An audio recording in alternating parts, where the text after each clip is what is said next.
Sentire Media.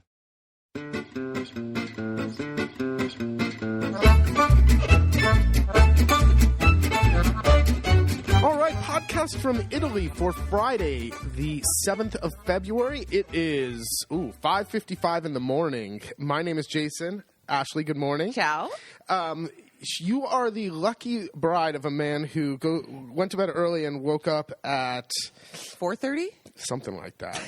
Now, are you happy about this, or would you rather still be sleeping at this time? No, you're chipper as a chicken in the morning, so I Okay. like it. Together we run, own, operate, live at La Tavola Marche, an agriturismo in the hills of the Apennine Mountains in central Italy in a little town called Piobico. And we've done this is 10 days was our last one. This is pretty record-setting. impressive. We're known as inconsistent, so let's not go crazy. Nothing much to do with this hour. And -9. -9. We're going to have clear, cold morning. We had high pressure. They said a big cold air was coming from the Siberia, like from up north and coming down. But we didn't get any precipitation at all. When the storms or the air changed that day, we were doing some work outside, and it was the weirdest weather we had seen in a long time. It went from like 17, 18 degrees, dropped down to single digits. It snowed for literally 2.5 seconds. Crazy clouds. Then there was zero humidity, or lowest humidity you've seen in a long time. It was like 18 on our weather system. And then to have a tiny bit of snow, it was just all over the place. And then the winds that's what's really been crazy. Crazy winds, which did a good job of drying out the field and the garden. And we're getting ready to plant some fava beans in there. We should have done them before the new year, or I'm sorry, before the holidays. But no worries, because we've had weird warm weather, and now the ground is dry, so we can do it.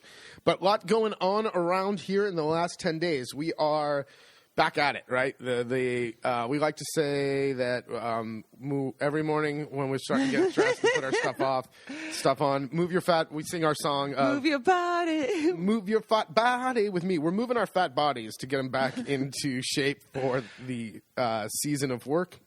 And we're starting to redo the chicken coop. Couple of funny things about the chicken coop. We're going to, when our neighbors, Carol and Luke, go up to visit their family up in Amsterdam, we will bring our chickens to their coop and redo ours.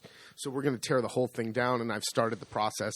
A couple of funny things. One, about 3 months ago, we brought in all this crushed rock called stabilimento, which is like rock, and it's marble, Clay. but it's not the precious marble that you would think of, like Carrara marble, to make countertops. This is red, kind of crumbly marble. This is what's on a lot of the roads. Yeah, it's what they make a lot of the white roads out of. And it's marble mixed with like this clay, red, sticky stuff. If you get it in your tires, like in the wheel well or the rim, you have to like peel this crap off. Anyway, they have it piled up along the road to fill the horrible potholes. So we spent a couple days hauling enough to put in a nice layer on the whole bottom of the chicken coop to kind of give us a little stability. And I don't know if I'm good or lucky, but we've built the chicken coop directly where the water comes off the hill. Like our chicken How is that coop's good low, or lucky? Because you can only do that if you're only lucky, or you have to like study the hill to put it there. So I guess we're lucky. We somehow did it so you see the water line, like you see the marks of the water, how it comes. The chicken coop sits low, and there's a hillside butted up against it. And it's amazing how the river of water comes right underneath. So all that work of moving the stabilimento, and Jason has spent the last week taking it all out. Because this does not pass water through it. It just lets the water doesn't pass. Like you would think of like crushed gravel or something, where the water will flow right through it and it'll make a nice No. This makes lakes, and then you go down there, and the mud that sticks to your boots it's incredible. So I spent the last week hauling that stuff out. So hence why I'm up so early this morning, because last night I passed out. Like after dinner, we were watching whatever, Avanti and Altra. Yeah. Hello.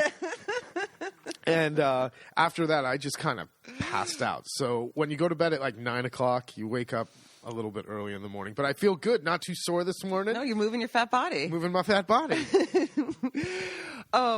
You've also been steam cleaning. You've been a steam cleaning machine. Oh, man. For my birthday, I bought myself a little gift. Now, guys, when they get into their early 40s, might go through a phase where they want to, like, get a sports car or motorcycle, cool leather jacket. Yep. Nope. I want a steam generator with a vacuum.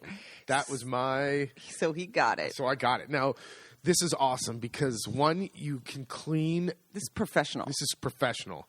I wanted to go with the big boy one, but our house does not support anything over 16 amps. And the bigger ones, not even the 3-phase, but the bigger ones would just draw too much current. No, there was a slight moment where he considered, do we put in new... do I start changing out fuses? Breakers and all that? Like, no, oh my God, not for a steam cleaner. But this thing is great. So you can clean bathrooms, for instance, with no products because it creates such a high-powered steam that it kills all bacteria. It's HACCP certified, blah, blah, blah, blah, blah. But what I love it for is like the places on my stove where I can't get in, like where the screws around the burners on the stove where you really can never get in there with a scrubber. Or what else did I do? Well, some things though you've learned you can't do too good. No, so like I tried it out in our bathroom, and what I didn't realize is it's so hot and so strong that it will melt silicone like in the bathroom. So I did this great job of cleaning, and then the next day it's like something's leaking. The sink is leaking, and he was like, "I don't think it's the sink. I think I just power washed so hard into the tile." So what I did is where the sink meets the wall, there's a bead of silicone there, and it was just, you know how it gets. You can get it good, but you can never get it great with like sponges and scrubbers. Well, I went to town with my steam cleaner. It sparkles. It also now leaks. So I had to redo the bead of silicone on the back. All right, so I'm learning, but I can't wait. This thing's great. If anyone loves cleaning, this is a great one. Now, if you live in North America, reviews I read online is you need 240. You need 240 volts. 110 really doesn't get the job done. No, in fact, the one I have, I realized for some things it's too powerful. For instance, the bathrooms, it'll melt the silicone. But for others, it doesn't keep up. Like if I want to steam and vacuum the floors, it'll work well for the first 5 minutes, but then I notice it loses some steam. So literally, yeah, it needs more. But great for steam cleaning the beds and things like that. So oh, man, we're going to clean everything with steam. We're doing beds. We're doing curtains. We're doing... This same place, if anyone's faithful podcast listeners, they'll remember from previous podcasts during the spring, I got a little penchant for power washing. And this company also makes it. This is in Pesaro, not far from us. And the guy showed us their industrial running on gas. It looks like a mini lawnmower. Yeah, it looks like a running lawnmower. Did we talk about this last time? No, I don't think so. I don't know, but man, this was sweet. It was sweet. And with this thing, you can do disorbante, weed killing. It's such a high, hot pressure that you can go up to like weeds and kill them with steam and or like the weeds in between the stone and the walkway and everything. Not pressure washing them. Like you don't blast them away. You literally cook them with the steam. He showed it. It's awesome. We got pretty excited. Obviously, we're into hot water. Steam generator and vacuum. Happy birthday to me. Yes. Starting the seeds. We're getting ready. We're outfitting we're going simple with cinder blocks and just boards, I think, out there in the old greenhouse. I'm going to try starting instead of what Carolyn likes to do is just start the seeds, like sprinkle seeds into maybe 5 centimeters of a mix of sand and chorizo. Dirt? Soil. And then from there, she waits until they're maybe a finger tall and then transplants them into little pots. I know myself, my sausage fingers will never be able to separate the little plants without destroying their roots. Not only that, we're talking thousands. So I found these little discs of peat moss, and they are compact, and they literally look like a disc with a little tiny hole in the middle.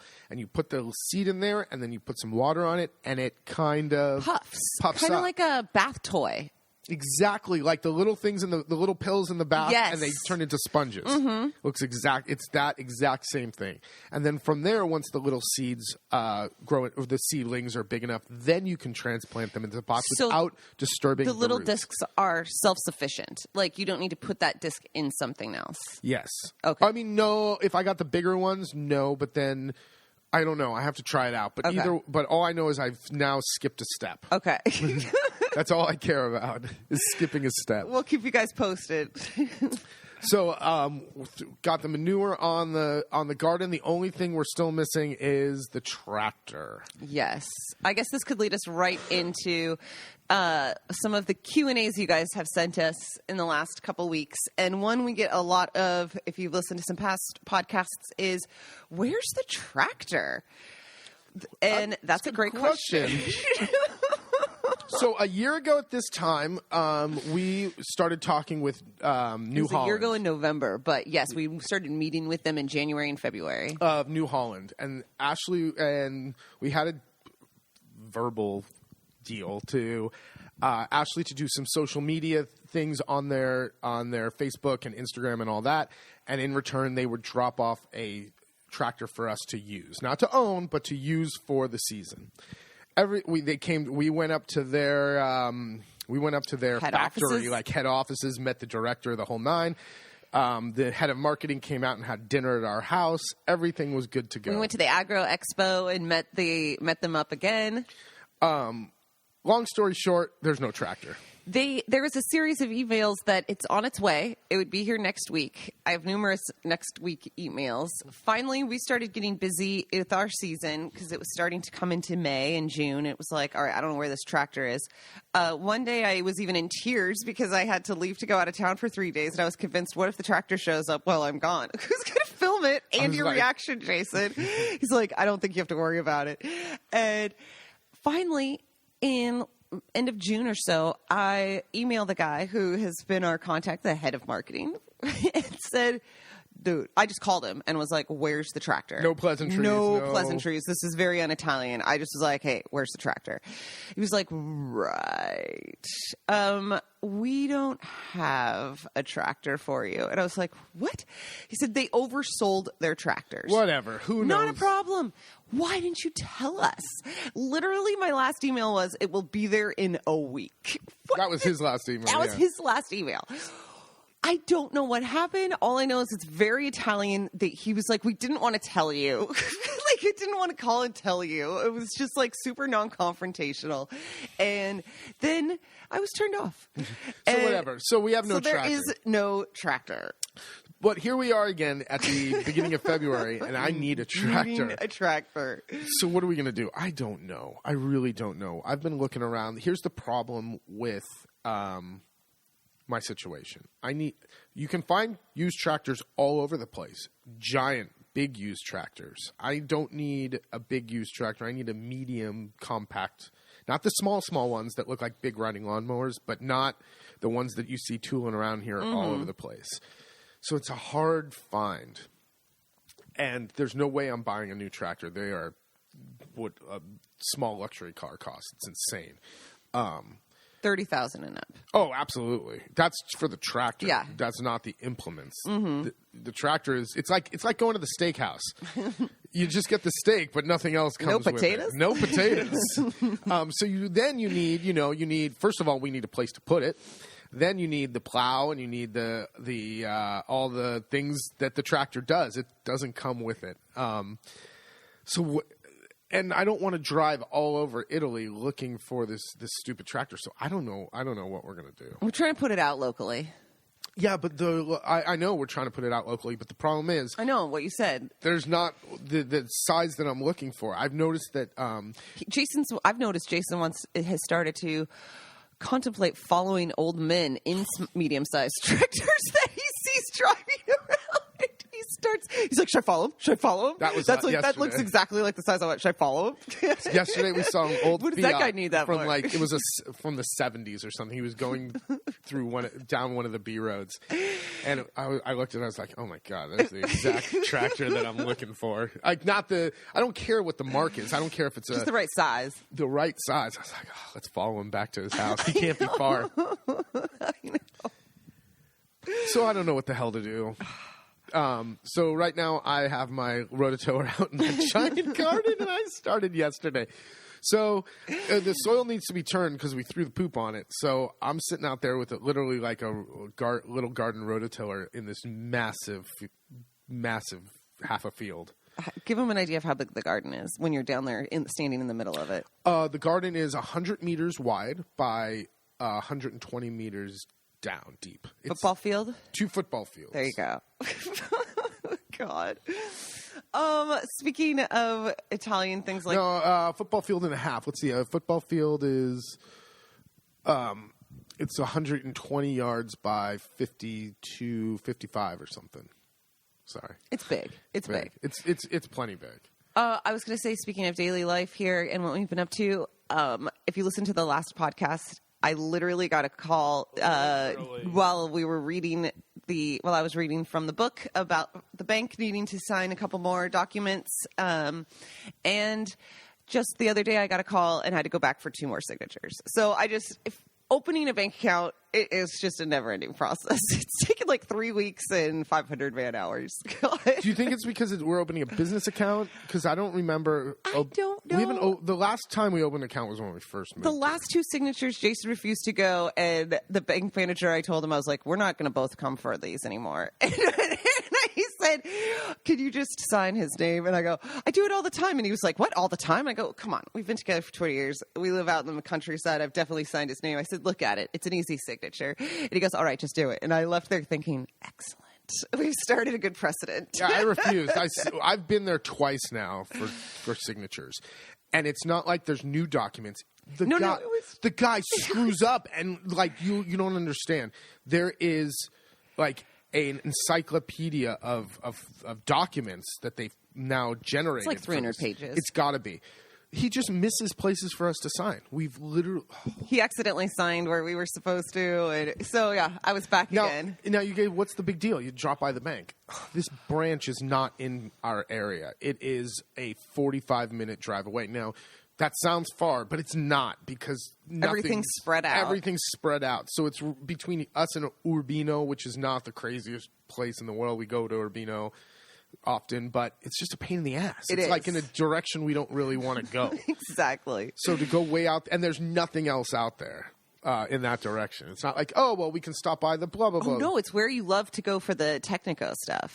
It is. It's where But they have a good industrial zone. They have a good industrial zone. If you listen to last podcast, they have a good industrial zone out there. And... let's see here. What else is coming up? In the month of February. Yeah. Okay, lots going on in the month of February. We have Carnevale coming up. Yep. And we have the Godster's birthday, the old man's birthday at the end of towards the 22nd, I think. I want to say 22nd. It might be 26. Anyway, this year, what are we going to get the Godster for his birthday? Well, he is a practical man, so you can always go with a bottle of booze. It's a good gift. You can always go with something for hunting. But this year we thought we'd do something a little bit more fun. We are going to get him we're going to put him together like a apocalypse kit. Sorry. He loves watching these. Okay, there's a channel called Fuse, Fuse, and it's basically like the Discovery Channel. They'll have like Wings of War from World War II documentaries. They'll have things on that stupid gold rush show where they dig up all the gold. Well, they also have like this Alaska bush homesteader, like where they're out in the middle of nowhere and they have to like cut down trees and make their I'm sure you know what I'm talking about. We've seen it a few times. Anyway, he loves it. So what I thought to do was to make him like a survival kit almost, but make it more towards Gaji. So we found we found a really nice. This sounds so stupid I know. I'm saying it out loud. Just gonna say we found him a really nice bucket. were in the hardware store like 2 months ago, and there was I eyed the bucket. we've lived in the countryside too long. It's a galvanized steel ash bucket, but it's really thick steel. You can only find them like thin and crappy now, and like You don't see that thickness often. no, you don't see it. And we actually spotted in the corner, and she's like, "What is that?" to the lady. She's like, "Oh, it's very expensive." She's like, "Oh, it's very expensive," and we're like, "Well, what is?" Here's the thing: we get told this a lot. We were told that a greenhouse is a greenhouse. Don't get a greenhouse. It's very, very expensive. Well, what is very expensive? Because that is a what's the word I'm looking for? A term that's relative. Yes. What is expensive for some is not that expensive for others. So, what is very expensive? Well, a greenhouse probably costs about $300. Soup to nuts. It's not that expensive. Not that expensive. So the bucket was 30 euros. Now this is like a thick galvanized steel bucket for holding ash. It's big. Like I don't see this size. How many gallons do you think it is? I have 5 gallon. No, maybe a little more. You think so? Yeah, I'm thinking about the watering bucket. It's probably 12. No, you're talking liters. Oh, 12 liters. Sorry. It's a good size bucket, and it'll last you for the rest of your life. So when she goes, it's 30 euros. It's like, yeah, okay, whatever. So we're gonna take the galvanized steel bucket, which he'll love because it's he was eyeing ours. He was eyeing ours. We'll put his compulsory bottle of whiskey. We're going to get for any good fascist needs and he loves fascism and Mussolini, so we will get him the biography of Mussolini to put in there. We'll get him a bottle of his Sambuca. Mm-hmm. We'll get him his favorite potato chips. We'll put in some of this year's dried salamis and sausages. We'll put in a new coffee maker. We'll put in a thing of coffee. What else does Gaji need? Something sweet. Yeah, something. He likes sweets. Mm-hmm. Anyway, this will be... just a fun thing. Like a fun thing. Like all the things that Gaji would need to survive if he has to hunker down. So I thought it was sweet. It says representation that we know him. He's not a very complex man. No, it'll be fun. He's just curmudgeon-y. Speaking of curmudgeon-y, his friends came by. Oh, yes. The last weekend, his friend Claudio. Claudio is one of his hunting buddies, and Claudio won't stop by every morning like the Godster does. By the way, hunting season's over, so no more Gaji. He's back in Fano for the time being. Claudio will stop by once a week with Gaji, but Gaji's here every morning for his coffee before he leaves and when he's coming back through. But Claudio brought one of his friends the other day. They were just out here for a walk. It was a nice mm-hmm. Sunday. Taking the big dog around, and we come inside and sit down and have coffee. And after the pleasantries of how are you, blah blah blah, it's like, oh, okay, how do we keep this conversation moving along? And because you know that they are looking to like relax for a few minutes. This isn't just a pop in, we'll take a cafe and like pop right out. It's like, all right, well, we're gonna take off our shoes and relax for a little bit. Not literally take off your shoes, but you know what I mean. They want to hang out for an hour. You make some coffees. Mm-hmm. You know, you bust out all the dried fruit and the mm-hmm. nuts, and you know, you do the whole Italian thing. Anyway, if you ever want to just kind of sit back and not have to discuss anything, you can here in Italy, and you have, you know, you don't really want to have to do a lot of heavy lifting. A couple of things you can do. One is you can ask about politics. Now, don't give an opinion; just ask a question. Okay, or you can you can ask about a plate or a dish or some kind of food-related thing to get the whole conversation going. Mm-hmm. I didn't go politics or food this time. I actually had a question. There's been a lot of news stories lately about violence against the healthcare workers. Abuse of the system. Abuse of the system and violence towards like going into the emergency room and like pushing people and screaming, or calling ambulances for like using them as a taxi. Like, you need to go somewhere near the hospital, so you'll call, and because remember, healthcare is for everyone here, so they'll call and say that, oh, I need an ambulance, and then just get out of the ambulance and walk to wherever they need. So I go, what's up with that? Like, that's a really strange thing, and why aren't there police officers in? Like, if you go into North America and walk into an emergency room, there's definitely police officers mm-hmm. walking around. Why are there no police officers in a hospital. He's asking Claudia, who is retired but worked in pharmaceuticals and hospitals. So he's in hospitals all the time. This, holy crap. Oh, my God. This was 45 minutes later. Of nonstop. Him and his... We didn't say a single word after I said, I don't understand. Why is there all the violence against the healthcare workers? I don't even know if he answered your question. He ran into a myriad of topics that were strung together. From immigration to the abuse of healthcare. Oh, there's the man. Are you going to push pause? Yeah, I'll push pause. That's Gachi calling. It's not even 7. Hold on. All right, we're back. So he got his weather update. -9 degrees, no wind. No ice this morning because there's no humidity, super dry air. So there you go. He's updated. Anyway, we sat back as Claudio and his buddy argued, yelling. Not like here's the thing. It's just an Italian just a normal conversation. Totally. Like, they're great buddies, but they're highly passionate. And I think they were agreeing with each other. I don't even know if they were arguing, but they just kept talking over and escalating. And at one point I just looked at Jason and I was like, what did you do? And it was like, I asked one question because I was like, how did this even happen? I just asked one question. And I looked at him and I was like, don't ask another, whatever you do. I couldn't if I wanted to. So that was a funny story from last weekend. Carnevale is coming up. It's the first weekend of Carnevale this weekend. This weekend, right?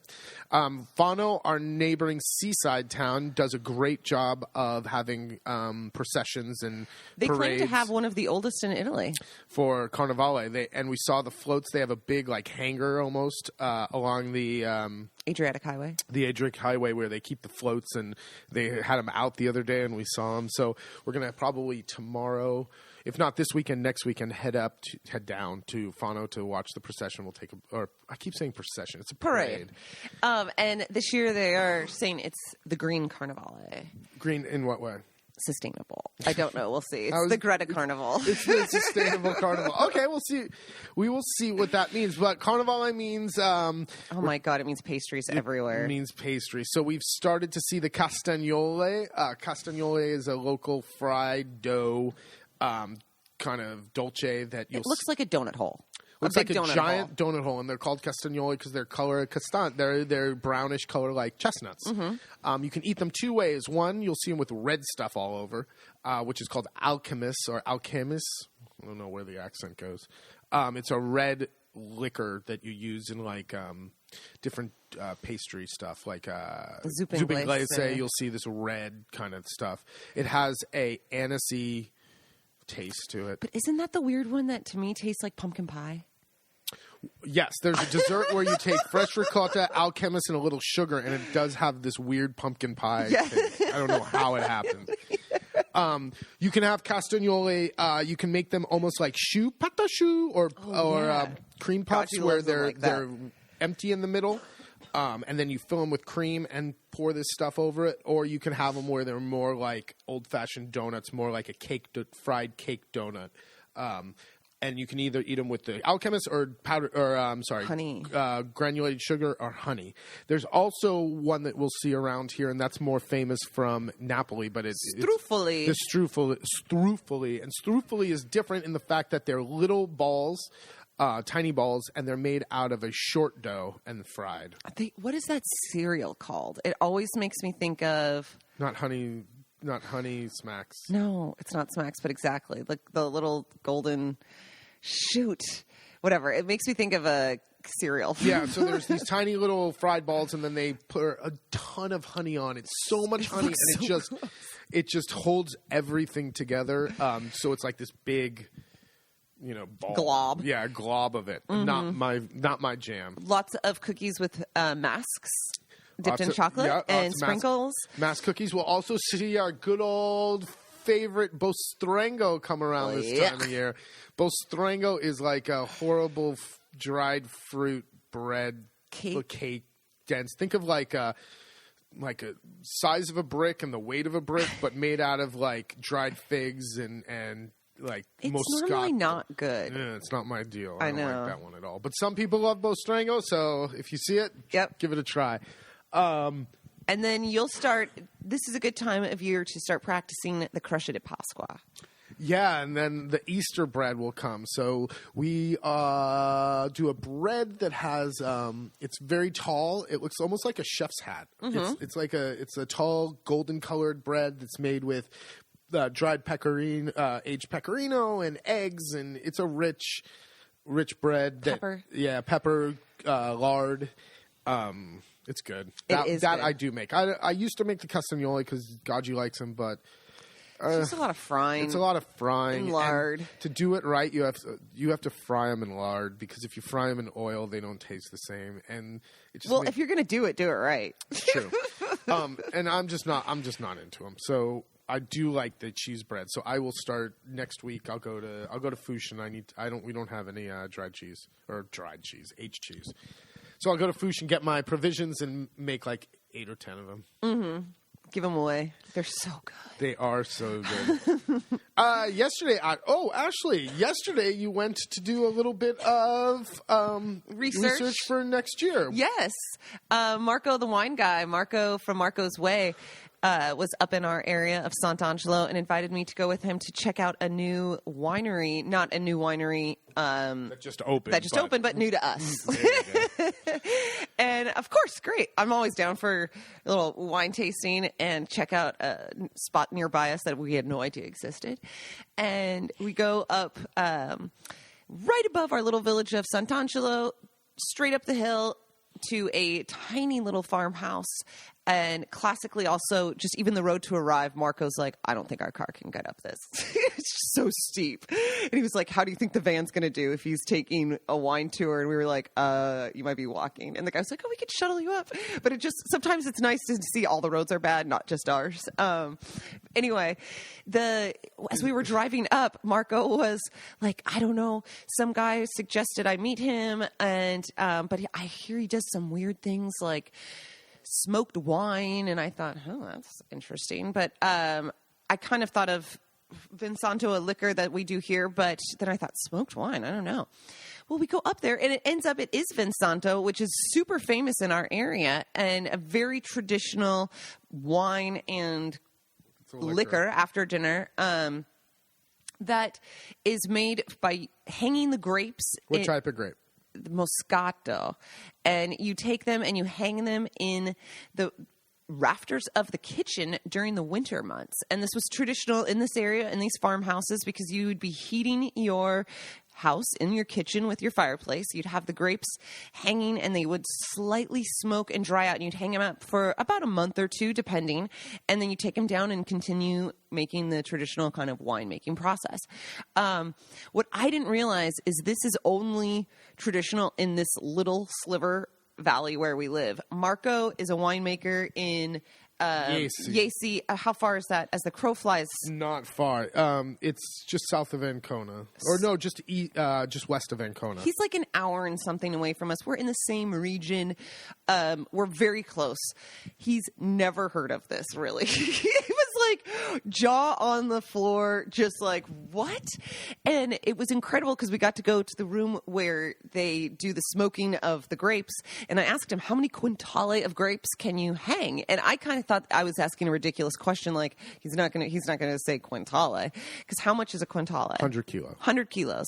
So he said 60 quintale will hang from the rafters, and they will become, as they shrink, 15 quintale. So you lose a lot. A lot. But it was just... It's not a wine where you drink glasses. This becomes a digestivo liquore that you would have a little bit after dinner. It's not... Correct. You wouldn't share a bottle between. No, and it's not very sweet. But it's got this wonderful just hint of smokiness to it. And now, when you say smoked, people are going to assume think of barbecue. No, wood fireplace. This is like where, because you got to remember we had this problem too. In these old houses, the open fires don't draw very well, so there's always a little bit of smoke ash going on. We don't have it anymore, but our clothes used to smell like campfire, just because we used to heat our house with an open fire. Now we have the insert and the stufa and all that, so it doesn't smell like that anymore. But I actually tried to return a jacket once she bought something online. and tried to return it, and they told her no, that they wouldn't take it back because it smelled like she was at a bonfire. No bonfire, just our living room. Just the kitchen, living room. We didn't smell it anymore. It's kind of like if you work at a, I don't know, McDonald's. Like no, I was going to go food. more like at a farm where you don't smell the cow crap anymore. Exactly. Anyway, sorry, continue. It was also funny because when we were up in that room and we're checking out where the grapes hang. Of course, nothing was hanging right now. It had been done already. But I asked him, I said, hey, you ever throw some sausages up there while you're smoking these grapes? And he said, you know it. He lit up. He said, my brother will come over and he'll hang up a few sausages right up here when he knows we're doing the smoking thing, and I'll come up and cut one off. Because they don't do a lot of smoked meats in our area. So this was, that's definitely doing something a little different. Yeah. But it was great. I love having the opportunity and the time during the winter to be able to check out some of these little places that are sometimes just around the corner. And it just shows all of the kind of wealth of experiences that are available out here. But you got to get out there, because what was their motto? What do they not believe in? Marketing. So they put it into the wine. Well, okay, great. But how does anyone know how to find your wine? But and it was funny because Jason called hours into this tasting. It was like, where are you? And I was like, he goes, oh God, you're still there, aren't you? I said, he's very passionate. He goes, oh God, that's code for long-winded. Which was totally true. But it was a great experience, and one that I would definitely send the guests to, or Marco approved. And you have to come out here to check it out. Mm-hmm. Didn't he give you? But the coolest part was, well, you said the coolest part was where they go down to the barrels and take it out with the. Yes. What is that called? What is it? It's like, it looks like you. It's a glass tube. It's a glass tube with a nipple on the end, and you put all the winemakers have them. You put your hand over the top to like a turkey baster without the squeeze top. Oh man, we sound real wine classy. Yeah. What is that thing called? I don't know, but that's how we like sucked it out of the. Barrel and put it into the glass and aged 12 years. It was beautiful. These are bottles that go for €60 bottle because there's a lot of time that goes into these grapes. Yeah, but when you think about it, for a 12-year-old Vinsanto that's handmade, so you don't drink it in one night. No, I told him. He said, oh, I know some people think it's expensive. I said, I get it. Jason, if he was going to sell our tomatoes. I want 20 euros a jar. He wants 20 euros a jar, and that's just for one summer's worth of work. That's not 12 years of moving these jars and checking on them. So it was great. And it's perfect timing because the book chapter I'm going to read after the podcast is all about, this one's called Ain't No Bathtub Gin, or something about that, or this ain't no bathtub gin, something. I can't remember. That's the author right there. It's about homemade booze making. Okay. I can't remember what the exact title is. All right, so what's coming up this weekend? What are we doing? Whew. You wanted to make your materials list, so we're going to build another couple of boxes. We're going to raise beds. We're going to do a couple more raised beds. We started with 3 boxes last year, and we're going to add one long one this year. For salads, lettuces, and carrots. Yeah, I want to get the carrots out of the garden because it's just too hard to keep the weeds out from the carrots. They're slow growing. They need a lot of TLC, and I think it'd be easier to put them in raised beds. Also, the lettuces. The lettuces are another thing that we can bring up here and mix them in with around flowers and stuff, and I think it'd look pretty. Mm-hmm. Have big heads of lettuce around flowers. So we'll put in some long beds. Long boxes. We'll build them today out of the old picnic tables. We still have wood left over from there, and keep on shoveling the old stabilimento that we put in there a couple months ago. Keep working on the old chicken coop, and the Godster will be by here tomorrow, and we'll plant the fava beans. The salami and sausage update. Salamis and sausages. Sausages are looking like they'll be done, if not this weekend, next weekend. A little bit of problems with the sausages. Some of the sausages showed holes and what would you call that? Discoloration on the inside. I don't know why. The salamis are perfectly fine. We had the same problem last year with some of the sausages. They start I don't know if bad bacteria is in there, but they start getting holes from the inside, and the meat turns from that beautiful dark red to like a grayish Yeah, you just kind of know that You doesn't can look feel right. it. They feel hollow inside. So It's Jason's not going to go around and switch all the ones that are marked for Gaji.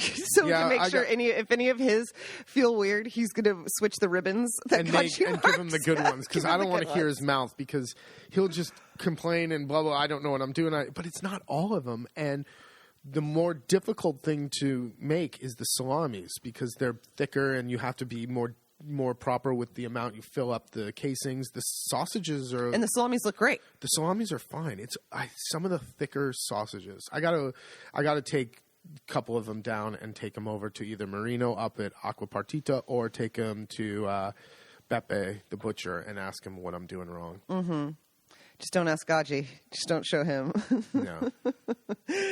Well, stick around. Well, he's not curious as why. He'll just... For sure. He'll just bark at you. Yeah, it's like, well, we did... Okay, here's 2 kilos that are ruined, but here's 98 kilos in front of us that look good. Why are these bad? But on the same rope, the one above it and below it is fine, but here, this one's bad. Why? I want to know why. Yeah, he's not the right guy. No. What else? What do you got going on today? Oh, just doing a little computer work, and we're going to finish the hill outside. We were cleaning all the brush off the hill, our yearly kind of outdoor cleanup in February when the weather's just nice like this, and hopefully burn. You want to burn? No, we'll let Gaji burn. He loves doing that stuff. I'm from California. The burning things is not a thing that I've... Like, you don't do that. Oh, I agree. Smokey says never, but I here enjoyed it a lot. Everyone does it. It is, you just, all of a sudden, you just you smell it in the air, and you're like, what's going on today? And you start driving around, and people are just, everyone gets the memo, and they all do it at the same time. Kind of like all the farmers plow the fields. I don't know. They're not in contact with each other, but they all seem to do it at the same time. If you don't know what we're talking about, it's like a controlled burn on our hillside to burn and kill the brush. What we did is we pull all the brush down to the bottom, and then they burn the high grass. And we've been taught how to do it. It's totally cool. I don't know if it's totally legal. I don't even know if it is legal. We talk about it on this podcast. Everyone does. Like, everyone out here does it. And there's a way you do it again. You know, you don't do it on a windy day, and you would make a fire. You'd make kind of a break. And we've been taught kind of how to properly control burn a little bit. I don't know if you really want to encourage that, but I like it. we just do what we just. We're not making the rules out here. We're just following what everyone else does. But that's about it. I think, let's wrap it up, and this way I can have some time for reading the book, a chapter or two. Oh, you didn't do your podcast Q&As. Oh, that's right. Sorry, we talked about the tractor. We did have a podcast Q&A from Facebook. I think we should save it for next time. All right, we'll save it. We already wrapped up the whole All right, thing. we were wrapping it up. So we'll save it for next time. Mark Henshaw and Facebook, thank you. Send any other questions through Facebook, Instagram, or to our email, info@latavolamarche.com, LATAVOLAMARCHE, and we'll answer all your burning questions next time. Or we'll write it on the piece of paper with all the other things we want to talk about, and then just never get It was to at the top of the list. It was at the top of the list. All right, very good. Thanks for listening. Ash, stay tuned. Jesus. Don't change that dial. Don't shut it off yet, because Ashley's going to read another chapter of the book. All right. Thanks so much. Ciao, ciao. All right. Thanks for sticking around for another chapter of the untitled, unfinished, unpublished, who knows if anything will ever happen to it book about our first year in living in Italy. Now, remember, some of these are kind of chapter summaries. I haven't read it in about 5+ years, so bear with me when I stumble through this. All right. Chapter 22. This Ain't No Bathtub Gin. I get a little drunk with the mayor's mom as she teaches me family recipes. A thriving local tradition is making homemade liquors or digestivi from pure alcohol or grappa infused with fruits and herbs, from Vicolino, wild cherry, nocino, walnut, and classic limoncello to even wild herbs and fennel flowers. Whenever offered a homemade digestivo after dinner, you must oblige, not only at the risk of offending your host, but they are made to literally aid in digesting at the end of your meal. So it's good for you. Just like grappa, homemade digestivi can sometimes be a wonderfully tasty and delicious drink that you could sip all night, and other times, absolute firewater. That is why there are serious bragging rights when the liquors are done right. The secret to creating a nice, smooth flavor is time. The longer it sits, the better it tastes. I was determined to join in with these home brewers and make my own after-dinner drinks to serve. I can't cook, so I thought it was the least I could do to contribute to dinner. I went to one of my favorite digestivo makers, the wonderful Mama Moki, Maria, the mother of Giorgio, the mayor, and our good friend Giancarlo. She's the quintessential grandma, perfectly plump, huggable. She's classy, Catholic, and the matriarch of Piobico. I begged her to share her recipes, hailed locally as the best, and she told me, of course, but we'll have to wait until the time is right. The recipes were all very particular, and usually there's a proper date to make them, normally based around a saint's day, weather permitting, of course. For example, nocino must be made in a 2-week window based on a saint's day in June, in the size of the young green nut. I joke that liquor is biblical because it must then sit in the sun and stirred for 40 days, and then brought in to sit in the dark for another 30. You should start nocino at the end of May, early June, and the first glass should wait to be poured on Christmas night. Just as she promised, one early June day, I got the call from Maria. Bring pure alcohol, a large jar, 100 walnuts from Giancarlo's tree, and 2 sticks of vanilla. I was giddy as I collected the ingredients. The day had finally come to learn from the master. As I arrived, Maria had displayed all her liquors and crystal decanters on the table. She placed her reading glasses on the end of her nose and pulled out old cookbooks with recipes scribbled on the sides and pages falling out. She looked up from her notes and said with a mischievous twinkle, "We're going to get a little drunk today." She was right. Maria thought it was just as important to taste the finished product as the recipes themselves, and that way I would know if it came out properly. She's totally correct. We sat together at the kitchen table, and she explained in detail a handful of her favorite recipes, patiently making sure I understood everything. Maria laments that it's nice to share these recipes with someone who's interested. She hopes her youngest granddaughter, Maria Elena, will have the same interest for these old recipes as well. She began listing off each grandchild. Pasquale is interested in politics like his uncle. Sylvia is bound for university, perhaps in Bologna, which means she's abandoning the family and lost forever. Note, Bologna is a whopping 2 hours drive. She continues, and Sebastiano, he's crazy. Well, he's only 5.5. Mari, perhaps it will be Mari. Maria faded off, getting lost again in her recipe book. Well, even if her grandchildren don't continue this tradition, I will. She sent me on my way with my liters of liquor ready for the sun. In the years following, I've shared Mama Moki's digestivi recipes with countless guests, blog posts, and even in magazine articles. So whether she knows it or not, there is part of her legacy being passed around the world. Someone right now in Hong Kong is probably looking for green walnuts and grain alcohol. I love it. We do a liquor, the chapter's over, but I'll tell you a little bit about some of the liquors we do. So the nocino I've done ever since this first story every year, if we have walnuts. Sometimes the weather has been terrible and we lost all of our nuts and fruits off the trees. So every once in a while, we don't have it, but it makes it even that much more special. The other one that I got from her is a Vicholino, the wild cherry liquor. And this one is wild because this was a way in our area to help preserve wine and keep it lasting longer. So you combine red wine, pure grain alcohol, and leaves from a wild cherry tree. And the best part is you grab 100 leaves from the cherry tree and 10 leaves from a peach tree, because I love the idea that of course they would be right next to each other. Duh. I always have to go to this one neighbor who has a peach tree and steal like a handful of leaves each year, just kind of waving out the window as he sees me doing it. But this one is incredible because the leaves of the cherry tree have so much flavor in them. It's all you need, and yet there's hints of cinnamon and clove or something. It's got a spicy cherry flavor to it, and it just blows people away that it's just the leaves. And this is one that's great if you live in an area with wild cherries and the cherries are too bitter to eat. Try the try the Vicholino. Recipes on the blog. All right. Thanks so much for listening. The next chapter that we'll do on the next podcast is all about feasts and festivals. Have a wonderful day. Ciao, ciao.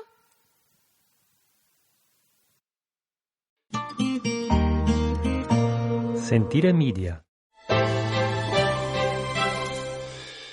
Hey, podcast producers and show hosts. Do you want to join a podcast network that celebrates all things Italian?